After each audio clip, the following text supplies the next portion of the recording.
warahmatullahi wabarakatuh, anak-anak. Waalaikumsalam warahmatullahi wabarakatuh, Ibu. Waalaikumsalam warahmatullahi wabarakatuh. Ya, selamat pagi. Pagi, Bu. Selamat pagi, Bu.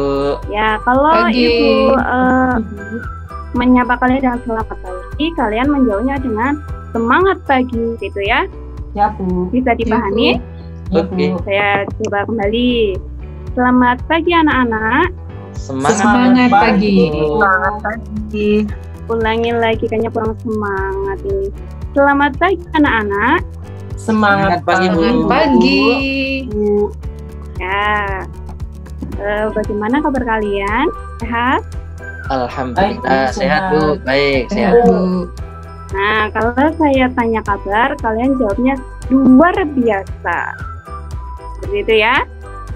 Ya, Iya. Bu. Kalau saya tanya apa kabar kalian, kalian jawabnya luar biasa. Oh, luar biasa. Iya. Seperti itu ya, saya coba. Bagaimana kabar kalian? Luar biasa. Ya, Mantap. mantap. Baik, sebelum kita memulai pelajaran, kita berdoa sejenak menurut agama dan kepercayaan masing-masing. Berdoa dimulai.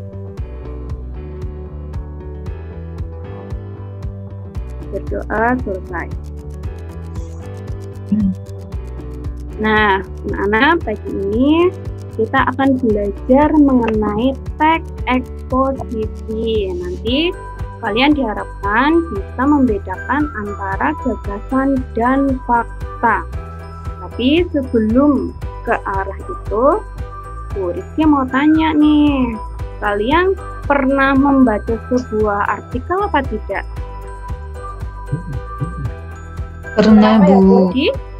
Pernah, Bu. Ya, pernah. Kalau Budi pernah membaca artikel tentang apa? Ini yang baru-baru ini tentang pencegahan COVID-19. Oh ya, bisa diuraikan informasi yang kamu dapatkan setelah membaca itu? Aduh, dikit ya, Bu ya.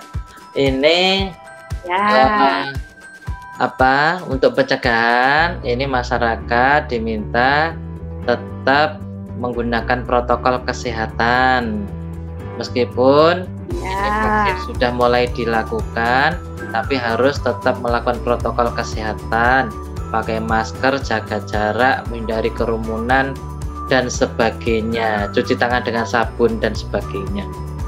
Itu ya, Bu ya. ya, oke. Itu teks eksposisinya tentang apa?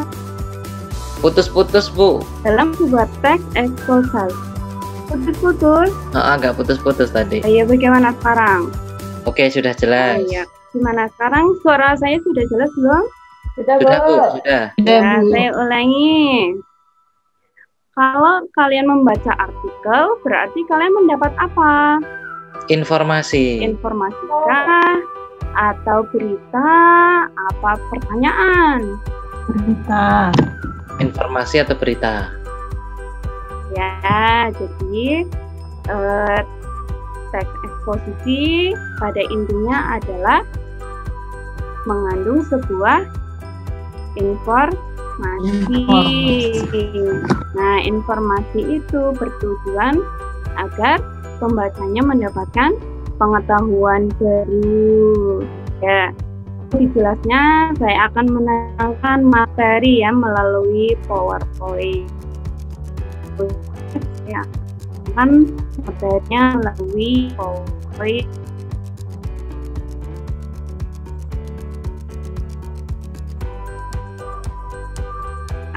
Ini yang pertama, kajiannya mengidentifikasi informasi teks eksposisi berupa artikel ilmiah populer dari koran dan majalah yang didengar dan dibaca. Ya, kemudian IPK-nya mengidentifikasi unsur-unsur eksposisi. Nah, tujuan ini nanti kalian dapat identifikasi unsur-unsur teks eksposisi. Nah, unsur yang ada di teks eksposisi itu adalah gagasan. Nah, saya mau tanya, Kalian pernah mendengar kata fakta sebelumnya? Bu, pernah Bu. Nah, Bu. Nah, ya, Ani, menurut kamu fakta itu apa? Fakta itu nyata, bisa dibuktikan kebenarannya Bu. Ya, bagus, betul. Ada yang mau berpendapat lain? Dewi? Menurut kamu fakta Bu, Dewi? kalau menurut saya fakta itu kenyataan, Bu. Jadi kejadian yang sebenarnya. Ya, bagus, pintar. Kemudian pertanyaan selanjutnya. Husnul. Halo Husnul. Menyimak kan? Ya, Bu. Saya mau tanya, kalau gagasan itu apa? Gagasan itu apa ya? Beda apa tidak dengan fakta? Gagasan pendapat, Bu. Ya, betul. Gagasan itu pendapat, ya, opini dari seseorang. Ya, slide selanjutnya. Nah, ini ada kendala teknis ya. Slide selanjutnya.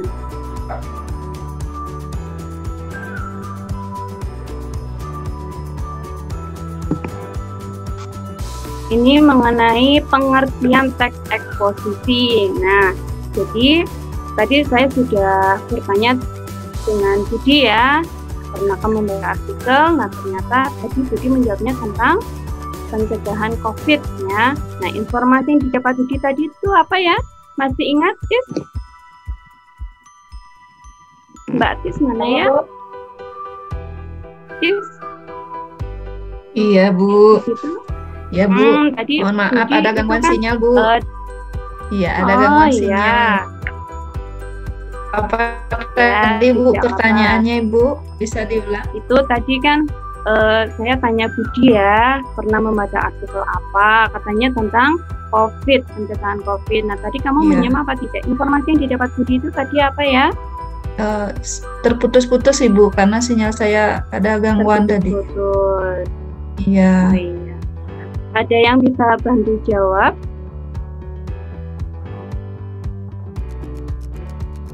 Lupa Yaitu Bu. tentang lupa. Lupa Nah. Bu. Lupa.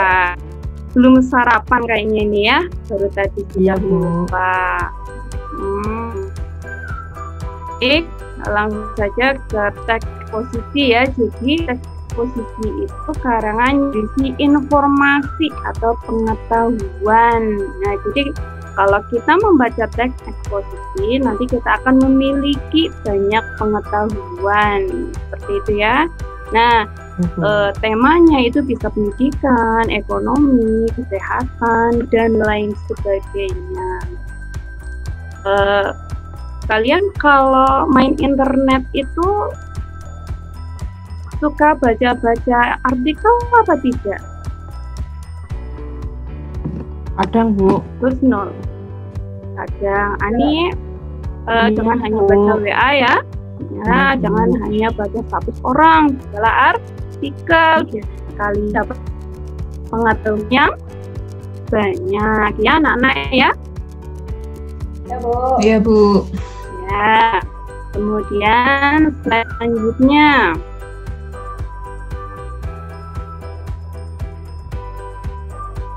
Ciri-ciri teks eksposisi.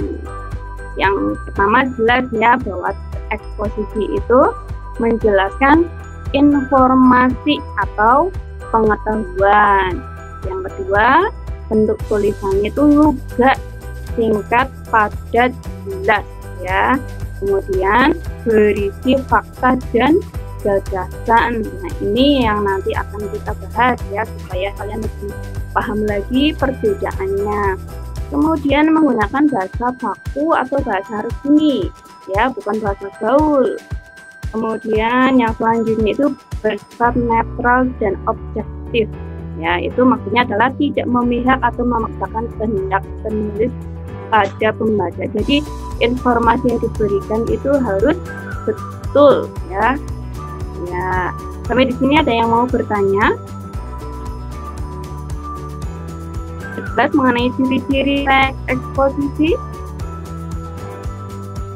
Kalau tidak ada, slide selanjutnya. Kenapa, Husnul? Tadi bahasa baku apa, Bu? Bahasa baku itu bahasa resmi ya. Contoh, kalau yang baku itu misalkan kata tidak. Nah, bahasa gaulnya itu enggak. Nah, itu adalah contoh bahasa yang baku, bahasa resmi. Kalau misalkan Husnul menyebut saya itu dengan gue. Nah, gue itu bukan bahasa baku ya, tapi yang baku adalah saya. Bisa dipahami, Husnul? Bisa, Bu. Terima kasih. Ya, bagus. Ada yang lain? Kalau tidak ada, slide selanjutnya ya.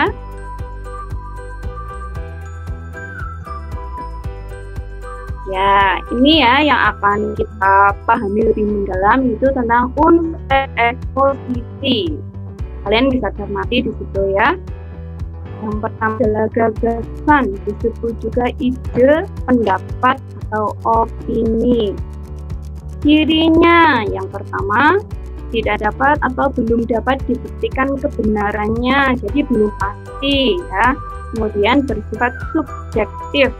Nah, ini biasanya diikuti pendapat dari penulisnya. Yang ketiga, didasarkan pendapat pribadi. Ya, tidak berdasarkan narasumber yang kompeten atau yang ahli. Nah, jadi kalau bukan orang ahli, bukan orang yang terpercaya, itu berarti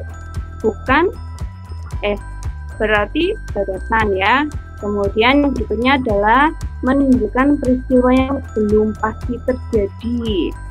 Kemudian menggunakan kata-kata yang bersifat tidak pasti, contoh mungkin, rasanya, sepertinya. Nah, kemudian yang terakhir menggunakan kata-kata yang sifatnya memberi saran atau solusi, contoh seharusnya, sebaiknya.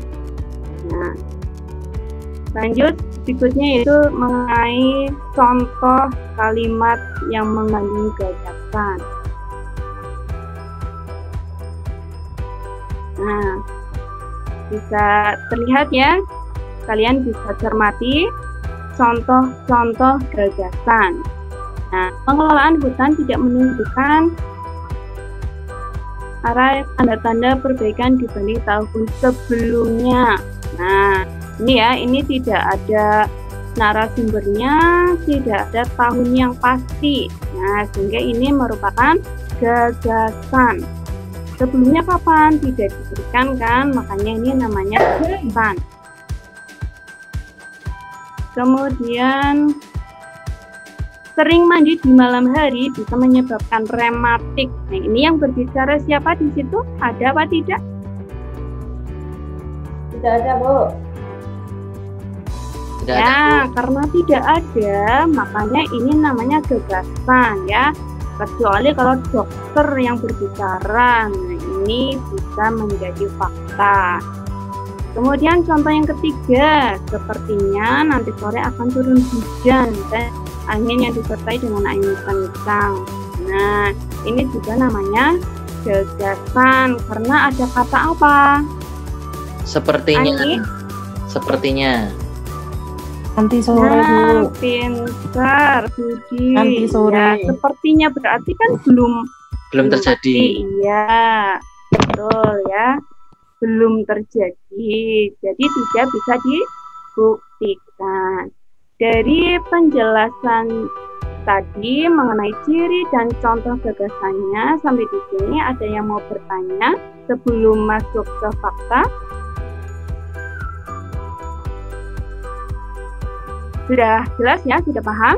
Jelas, Bu. Sudah, Bu. Nah, ya berarti kita lanjut ya. Kita lanjut ke slide berikutnya, yaitu mengenai fakta. Tadi kalian sudah bisa menjawab ya. tentang fakta. Nah, betul yang kalian jawab tadi. Fakta adalah keadaan atau peristiwa yang merupakan kenyataan sesuatu yang benar-benar terjadi. Betul ya, kalian pinter banget ya. Kemudian supaya lebih jelas, mari kita cermati ciri-ciri fakta. Ya, Husnul, coba kamu baca ciri yang pertama itu apa? Apa ya Bu? Nah, yang pertama dapat dibuktikan oleh siapapun. Ya, betul. Devi, yang kedua apa, Wi?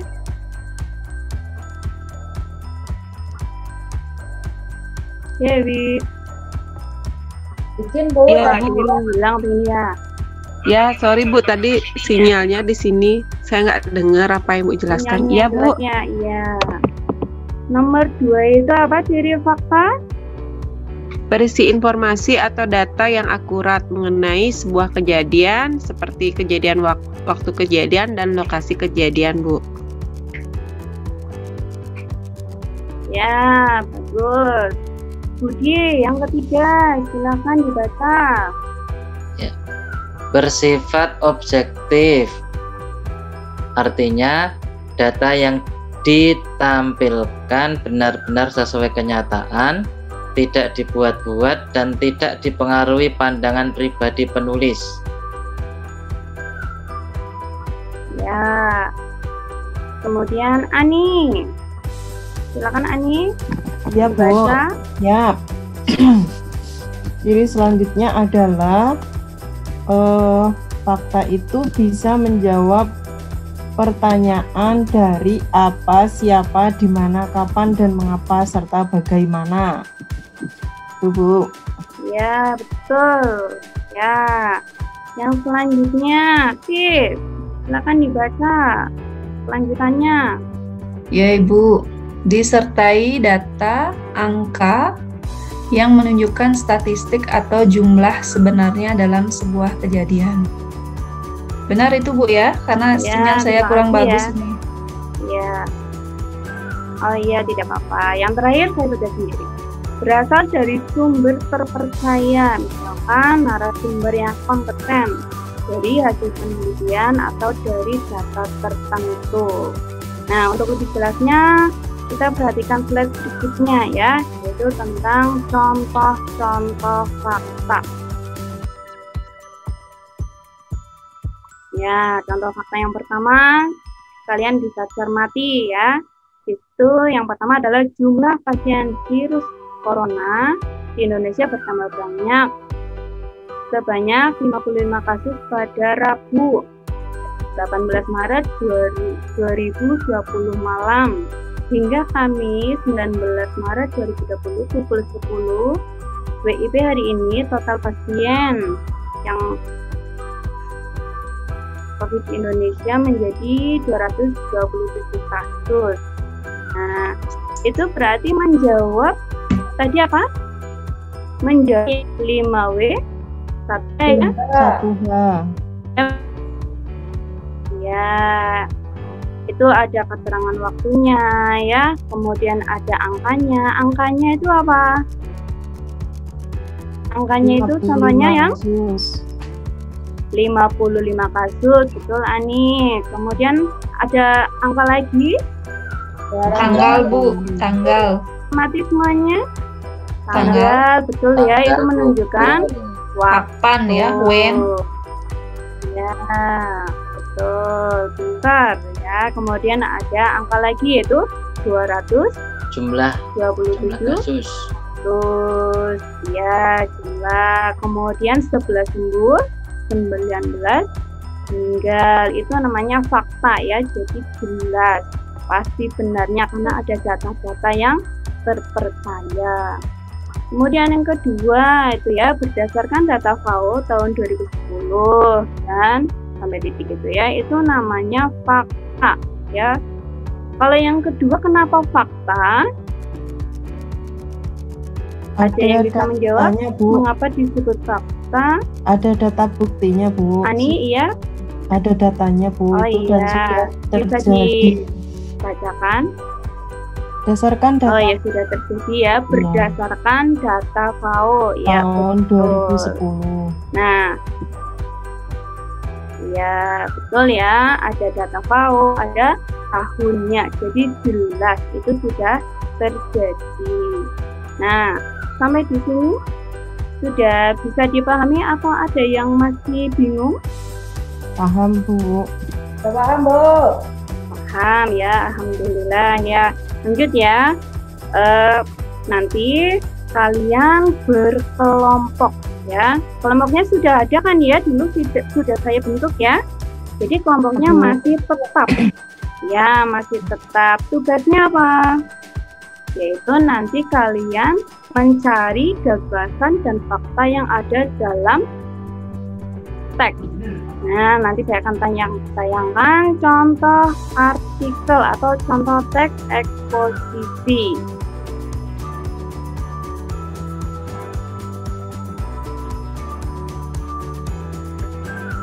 Nah, itu ada teks yang berjudul Kurikulum Pendidikan di Indonesia. Silakan dalam kelompok nanti kalian berdiskusi melalui WA boleh atau video call boleh ya. Nanti kalian tentukan kalimat mana yang masuk gagasan dan kalimat mana yang masuk fakta. Nanti setelah berdiskusi saya kasih waktu 10 menit cukup? Cukup. Oke, 10 menit ya, nanti kalian berdiskusi. Nah, setelah berdiskusi, nanti perwakilan dari kalian presentasi. Nah, yang kelompok lain silakan menanggapi. Begitu ya tugasnya, bisa dipahami? Ya, bisa, Bu. Bisa diulangi, Budi, tadi tugasnya apa? Apa tadi, Bu? Ayo, Budi, tadi menyimak apa tidak, tugasnya apa? Ayo. Sinyalnya kayaknya putus-putus, Bu. Wah, oh sinyal putus-putus. Iya. Bukan fakta. Saya ulangi ya. Ya, kalian cari kalimat yang berupa gagasan dan kalimat yang berupa fakta. Nah. Ya, Oh. sudah jelas tugasnya ya? Oke. Ya, Bu. Jelas, Bu. Kalau sudah jelas, silakan saya beri waktu 10 menit paling lama ya untuk mendiskusikan. Baik, silakan saya beri waktu 10 menit. Saya harap 10 menit kita bisa langsung membahas ya. Ya, silakan berdiskusi.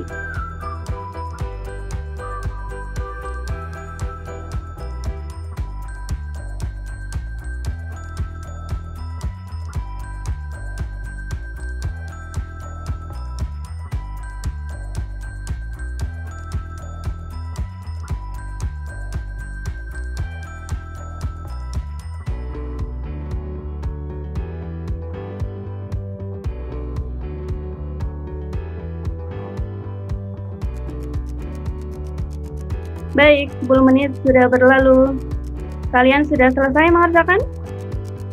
Sudah, Bu. Ya, Bu. Sudah? Sudah. Baik. Ya, siapa nih yang berani untuk presentasi? Nanti saya beri nilai lebih. Nah, silakan. Siapa yang mau presentasi? Saya, Bu. Ya, Husnul, bagus. Kamu berani, hebat. Ya, silakan. Yang lain disimak ya, menyimak ya. Ya, Bu. Ya, silakan Husnul. Ya, baik teman-teman, saya akan mepresentasikan tadi hasil diskusi saya dengan Ani tadi tentang kurikulum pendidikan di Indonesia. Tadi kita menemukan gagasannya. Gagasan yang pertama itu tentang perubahan yang dimaksud adalah perubahan kurikulum yang digunakan. Paragraf pertama dulu. Paragraf pertama itu ada beberapa waktu yang lalu sistem pendidikan di Indonesia mengalami perubahan yang cukup signifikan. Itu merupakan gagasan, Bu. Terus Ada lagi di paragraf yang kedua, gagasannya adalah perubahan yang dimaksud adalah perubahan kurikulum yang digunakan. Nah, itu kan nggak jelas Bu, perubahan apa, jadinya maksudnya gagasan. Terus paragraf yang ketiga itu, Kemendikbud telah menjelaskan bahwa kurikulum baru ini diprioritaskan untuk sekolah dengan standar internasional atau dengan akreditasi A. Oleh karena itu, kurikulum 2013 masih belum bisa diterapkan. Nah, itu kan belum jelas tuh gagasan dari Kemendikbud yang mana. Jadi itu termasuknya gagasan. Terus kemudian yang fakta itu ada dibuktikan dengan kalimat Musliar Kasim selaku wakil Kemendikbud menuturkan bahwa kurikulum yang baru ini berisi lebih banyak praktik daripada teorinya.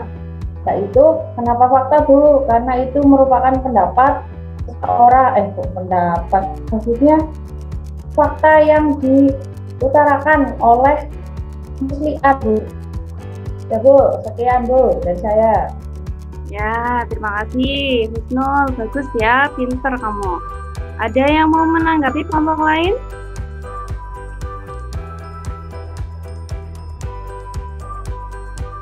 Ada yang mau menanggapi presentasinya Husnul? Atau ada yang mau menambahkan? Saya Bu. Ya Dewi, silakan. Iya, kalau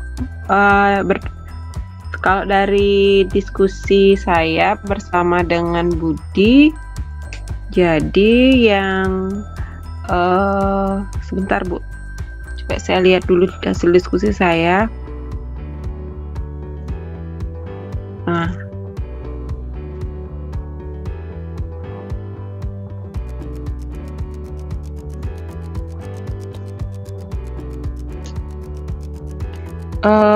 untuk gagasan pokoknya itu,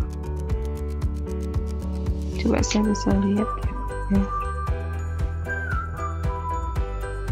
Gagasan ya, bukan gagasan pokok. Kita belum masuk ke gagasan pokok nih, masih ke gagasan secara umum. Nah, Iya. Menurut saya yang disampaikan oleh Husnul sudah bagus Bu, sudah sesuai dengan yang kelompok kami dapatkan mengenai gagasan itu Bu. Nah, kemudian ada tambahan. Mungkin ada gagasan yang belum disampaikan oleh Husnul, ada apa tidak? Menurut saya sih sudah cukup sih Bu, karena yang disampaikan Husnul itu sudah hampir sama dengan apa yang didapatkan oleh kelompok kami Bu. Ya benar itu Bu. Iya. Baik, berarti kalian sudah sepakat ya bahwa jawabannya adalah yang seperti dikatakan oleh Husnul. Baik, artinya bahwa dalam teks eksposisi ini yang kurikulum pendidikan di Indonesia itu faktanya apa? Sumbernya ya. Nah, kalian perhatikan sumbernya itu siapa saja, itu yang menjadi fakta. Sumbernya siapa? Ada Kemendikbud, ya. Kemudian ada siapa tadi Husnul? Ada Musliar, Wakil Kemendikbud. ya, itu Ada Dewan sebagai Pertimbangan selaku Presiden. wakil. Ya, betul. Itu ada Mutia Hatta ya. Jadi kalimat-kalimat yang ada narasumbernya itulah yang disebut dengan fakta. Selain itu, semuanya adalah gagasan. Bisa dipahami? Bisa Bu. Bisa Bu. Ya. Jadi saya ulangi lagi. Faktanya itu kalimat-kalimat yang ada narasumbernya. Nah, selain itu merupakan gagasan. Ya, baik, karena kalian sudah pintar, sudah bisa memahami itu gagasan dan fakta. Mari kita simpulkan, ya, mulai dari pengertiannya tadi. Ya, teks eksposisi itu apa? Teks yang berisi Gagasan dan fakta, Ibu. ya. Kemudian cirinya, masih ingat cirinya? Cirinya itu Ada 5W1H, Ibu. Ada berisi informasi. 5W1H. 5W1H. Oh, itu Gimana, Ibu? ciri Pak, ya. Nah, itu ya. Kemudian perbedaan antara gagasan dan fakta itu apa tadi? Kalau fakta itu kenyataan, Bu. Kalau gagasan itu masih berupa pendapat. Kenyataan. Ya, belum bisa dibuktikan. Buktikan. Ya, ya. Selanjutnya tugas-tugas yang tadi sudah saya berikan, hasil diskusi kalian ya, nanti bisa diperbaiki atau ditambahkan dari penguatan saya tadi. Kalau sudah selesai, silakan diunggah di Classroom ya. Kalau kalian merasa kesulitan karena sinyalnya susah, boleh kirim ke WA saya. Bisa dipahami? Bisa, Bu. Ya, oke. Kalau bisa, berarti pembelajarannya sampai di sini saja ya. Untuk minggu depan, materinya masih teks eksposisi ya, tapi besok kita mencari pokok-pokok isi teks ya. Ya, ada pertanyaan sebelum saya tutup? Tidak, Bu. Tidak, Bu. Tidak ada? Tidak. Ya, terima kasih ya. Ya, alhamdulillah berarti sudah jelas, sudah paham ya. Ya, Bu. Ya, kalau sudah paham, kita akhiri. Sebelum diakhiri, mari kita berdoa sejenak. Ya, berdoa mulai. Berdoa selesai.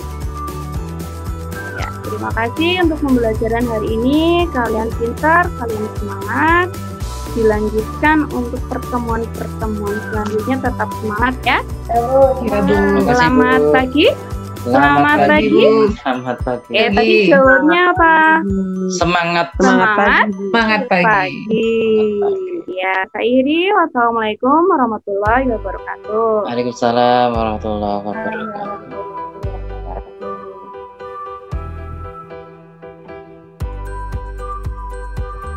Ya, assalamualaikum warahmatullahi wabarakatuh.